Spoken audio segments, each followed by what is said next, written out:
Hey there, so today we have another review and this is Perfect Storm. This is a double IPA and this is absurdly hopped rendition of Super Typhoon. Pretty cool that Treehouse is not really getting into that DDH kind of thing. And so they have amplified the kettle and dry hop doses with Citra and Simcoe. So this is one of the most heavily hopped beers that we've ever made. Pretty interesting. Curious how that turns out because a lot of these beers that, at least the problems that I've had with some of these Treehouse beers are just like, if they're so heavily hopped, they end up having a little bit of that green matter to it.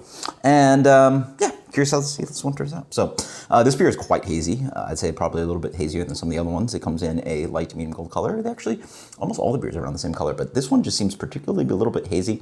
The foam stability and the head creation on these are also quite nice. So that's one noticeable character, you know, having done.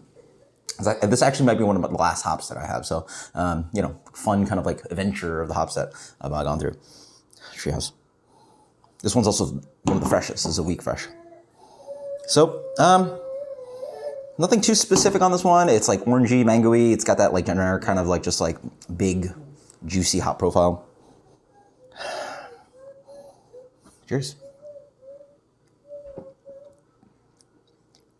This one's actually quite nice. Wow. Really nice and smooth and creamy. A little bit of hop bite on the back end, but in a good way. Huh. Clean finish, relatively. This might be one of the best ones. Huh. It lingers actually a little bit. But it's in that like nice drying way. Again, this is like, it's just so weird because it just doesn't feel like a Treehouse beer necessarily. But it's a very well done New England IPA. And as you wait, yeah. It's quite dry, but again, the hop dryness and hop bite thing, it plays in so many different realms. It can be overly astringent and dry, where like almost like you're chewing on bitter veg. It can just really taste like, it can almost have a sensation of like tasting hops on your teeth. It, in the best ways, ends up drying out the beer, and then in a nice way that it doesn't really taste that green, but it cuts away from the fat and the juicy qualities of both the hops and the malt up front, right? So this one's creamy. It's got really nice kind of like orangey character to it. And then it's nice and dry. It actually reminds me a little bit of like Other Half or something. It's not the fullest beer. You know, for me, Treehouse Expression is best when it's full impact of those fruity hops, also with that kind of like juicy fruit banana ester that they're creating, and then wonderful mouthfeel and like a clean finish. This one's more that kind of like new, like honestly, like just what modern New England tastes like. Yeah, for sure. And like, it makes sense. It's so heavily hopped, but it works out. This is probably, of the ones that taste more, I mean, it's so crazy, yeah. So of the ones that taste a little less like Treehouse, but like more like modern IPAs, this is probably the best one of the bunch. So if you're just like, you know, I think Monkish is probably a very good example of that. If you're into that kind of New England IPA, which is slightly different because this really doesn't taste like classic Treehouse to me, this is gonna be killer for you. This is gonna be, you know, like ding, ding, ding. This one for me, it's so drinkable, it's crazy. Double IPA.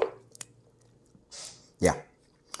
For that kind of take on New England IPA, again, I really wish there was just more aromatic expression on the nose and just like a little bit more pumped up, quote unquote, juiciness of hop character up front. But everything else around is great. The mouthfeel's got creaminess, and then like it just dries out quite nicely. And I think maybe some people want the hop bite, but this hop drying aspect is actually quite nice, where it just works out. It just makes it into more of what West Coast was, right? Where you have a dry double IPA, you have the punchy hop character, but then like the bitterness and dryness on the back end really helped make the beer drinkable. A lot of these beers can be overly sweet and sludgy and just like really like viscous and overly coating.